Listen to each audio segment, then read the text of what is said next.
एक अंदरूनी भावना है और सभी के अंदर पड़ी हुई है। जीव प्राणी मात्र के अंदर पड़ी हुई है। जीव जंतु हो उसे भी भय लगता है, पशु हो उसे भी भय लगता है। यदि कोई कुत्ता हमारे सामने आता हो और उसके सामने हम लाठी ऊंची करें तो दौड़ के भाग जाएगा। तो भय सभी के अंदर है, मनुष्य में भी है, लेकिन मनुष्य बुद्धिमान प्राणी है, इसलिए उसे भय की मात्रा ज्यादा रूप में दिखाई देती है। और भय यदि कोई एक्सट्रीम स्थिति में आता है तो उसके लिए मनोवैज्ञानिक बोलते हैं फोबिया। कई किस्म के भय मनुष्य को त्रस्त करते हैं। किसी को गहरे पानी का भय लगता है, किसी को ऊंचाई का भय लगता है, हाइट फोबिया जिसे कहते हैं। किसी को जीव जंतु का भय लगता है कि मुझे काटेगा, मुझे कुछ हो जाएगा, तो जीव जंतु का भय लगता है। किसी को जंगली प्राणी का भय लगता है, किसी को डार्कनेस अंधेरे का भय लगता है। कभी भी कहीं भी अंधेरा आ जाए तो बहुत डर जाता है। किसी को एकांत का भय लगता है, किसी को रोग का भय लगता है कि कहीं मुझे कोई रोग लग जाएगा तो मेरा क्या होगा। रोग का भय, पीड़ा का भय लगता है। तो कई सारे फोबियाज हैं, कई सारे भय होते हैं। इन सभी भयों का मूलभूत कारण है मृत्यु का भय। हमारे अंदर मृत्यु का भय पड़ा हुआ है और इसके कारण ही, इसके परिणाम स्वरूप और कई किस्म के भय उत्पन्न होते हैं। तो मृत्यु का भय हमारे अंदर जो पड़ा है, सच्चे गुरुदेव हमें मृत्यु के भय से बाहर निकालते हैं। कभी इसके लिए ऐश्वर्य का भी प्रयोग करते हैं और कभी कभी हमें सच्ची समझ भी देते हैं, सच्चा उपदेश भी देते हैं। ऐश्वर्य प्रयोग का एक प्रसंग याद आता है। दुबई में एक हमारे भक्तराज है, पहले भक्त नहीं थे और मान्यता को पोते स्वीकार करते थे। एक बार उनको एक ज्योतिष मिल गया। ऐसा हुआ, उस वक्त वे ज्योतिष में मानते नहीं थे, फिर भी एक ज्योतिष मिल गया। मैं आपकी कुंडली देख लूं, आपकी हस्तरेखा देख लूं, आपकी आयुष्य कितनी है मैं कह दूं। वे तो मानते नहीं थे, लेकिन उसने, ज्योतिष ने बहुत आग्रह किया तो कहा कि बताओ मेरी कितनी आयु है। और ज्योतिष ने, 1996 का यह प्रसंग है, ज्योतिष ने कहा कि अगले साल 97 की साल में मार्च में एक फिक्स दिन बताया, उस दिन आप इस पृथ्वी पर नहीं रहेंगे। एग्जैक्ट तारीख बताई। अशोक भाई को कुछ ज्यादा असर नहीं पड़ा। फिर क्या हुआ, एक जिज्ञासा से वश होकर उन्होंने एक दूसरे ज्योतिष उसको बताया कि मेरी आयु कितनी है, मेरी मृत्यु कब होगी। तो उस ज्योतिष ने वही तारीख एग्जैक्ट बताई। फिर तो डर शुरू हो गया कि ये तो काउंटडाउन शुरू हो गया। अब तो मरने की जो अवधि कम होती जा रही है। उस वक्त किसी मित्र ने बताया कि भृगु संहिता को मानने वाले ज्योतिष सबसे प्रखर कहे जाते हैं, तो उनसे आप बताइए आपकी कुंडली। तो भृगु संहिता वाले कई ज्योतिष होते हैं भारत में, खास तौर पर दक्षिण भारत में। तो कोई ज्योतिष से मिलने गए और अपनी कुंडली बताई।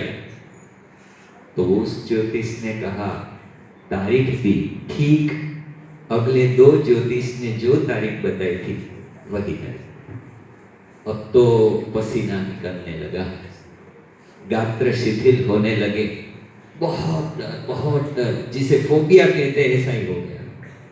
और धीरे धीरे मन में स्ट्रेस बढ़ता चला जा रहा था। अब मेरा क्या होगा, मुझे कौन बचाएगा, मेरा क्या होगा, बच्चे छोटे छोटे हैं, बीवी सब कुछ संभाल नहीं सकेगी, बिजनेस बड़ा है, क्या होगा क्या होगा। बहुत डर लगने लगा, वेट लॉस होने लगा धीरे धीरे। डिप्रेशन की यह एक निशानी है, वेट लॉस होने लगा और बहुत कमजोरी आने लगी। यह समाचार उनके राजकोट निवासी एक संबंधी को मिला। फोन कर बताया कि क्या हो गया भाई तुझे। तो इतनी आत्मीयता थी, मन की बात बता दी, किसी को कहना मत। लेकिन 3 ज्योतिष ने मुझे एक ही तारीख एक्सपायरी डेट बता दी। अब बहुत डर लगता है, दवाई पर लिखा जाता है date of manufacture and expiry date. तो एक्सपायरी डेट बता दी है मुझे। किसी को अपनी एक्सपायरी डेट कभी मालूम नहीं होती है, लेकिन मुझे मालूम हो गई है। एक साथ 3 ज्योतिष ने एक ही तारीख बताई है, इसलिए मैं जरूर मरूंगा। ठीक हो गया। लेकिन यदि ऐसा होता कि एक ने यह तारीख बताई, दूसरे ने वह बताई, तीसरे ने वह बताई, तो कोई प्रश्न न होता। लेकिन एक ही तारीख पड़ी, इसलिए फिट हो गया। तो मैं मर जाऊंगा। मैंने अभी तक मेरी पत्नी को नहीं बताया है, बच्चे छोटे हैं, उनको बताने की हिम्मत नहीं चलती है। मेरा बिजनेस बड़ा है, कौन संभालेगा, मेरा क्या होगा। बहुत डर।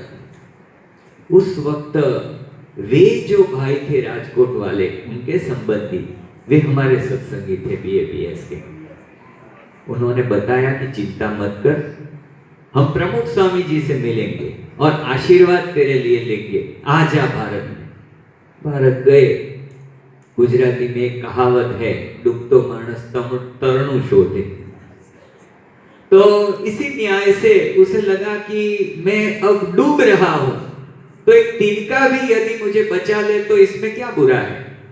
भगवान में तो ज्यादा श्रद्धा नहीं थी, संत महात्माओं में भी श्रद्धा नहीं थी, लेकिन पहुंच गए और प्रमुख स्वामी महाराज से सब कुछ बात बताई। स्वामी जी ने मस्तक पर हाथ रख के आश्वासन दिया, आशीर्वाद दिया, एक बाल भी बाका नहीं होगा, ऐसा कह के आशीर्वाद दे दिया।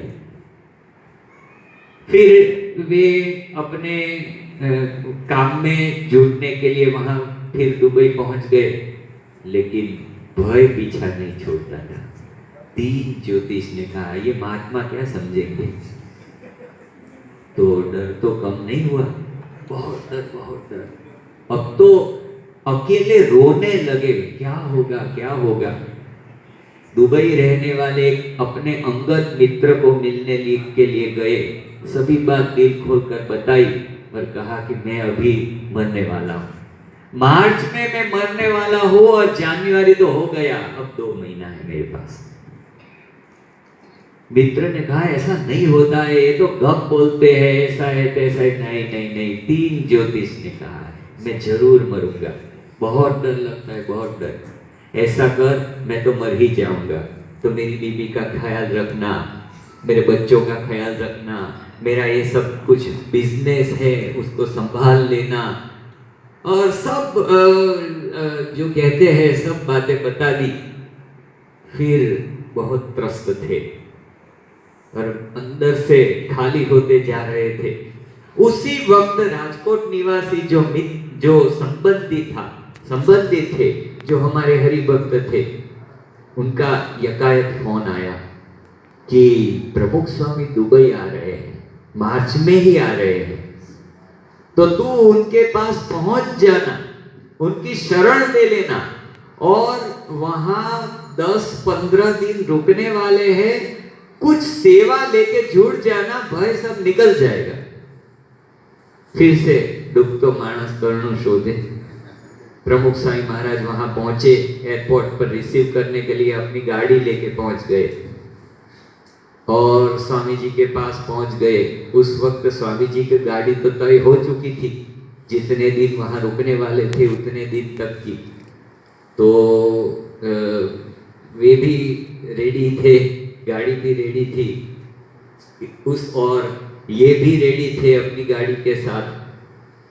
प्रमुख स्वामी जी ने उनको भी बुलाया। प्रमुख स्वामी जी तो एक बार जिसे मिलते थे कभी भूलते नहीं थे, तो उनसे मिले, सब याद आ गया कि उनको मृत्यु का भय है, ये सब कुछ। स्वामी जी ने कहा कुछ फिक्र मत करना, कुछ होने वाला नहीं है, बाल बाका नहीं होगा। हमारे जो ठाकुर जी है हरिकृष्ण महाराज, उनको हम जब तक यहाँ रुके, उनको हरिकृष्ण महाराज को एक जगह से दूसरी जगह पर ले जाने की जिम्मेदारी आपकी, ऐसा कर दिया। और फिर उन्होंने तो जितने दिन प्रमुख साईं महाराज रुके उतने दिन ठाकुर जी की ये सेवा की। बाद में तो प्रमुख स्वामी के जाने का दिन आ गया। प्रमुख साईं महाराज एयरपोर्ट पर बैठे थे, थोड़े ही समय में स्वामी जी की विदाई होगी, और ये स्वामी जी के चरणों में बैठे और आंख में से आंसू गिरने लगे। स्वामी जी के पैर पकड़ लिए और स्वामी जी से कहा, बाबा आपका खूब खूब आभार, मैं बच गया आपकी कृपा से, वो तारीख चली गई। तो स्वामी जी सहजता से हंसते हुए बोले, इसलिए तो मैं आया था यहाँ,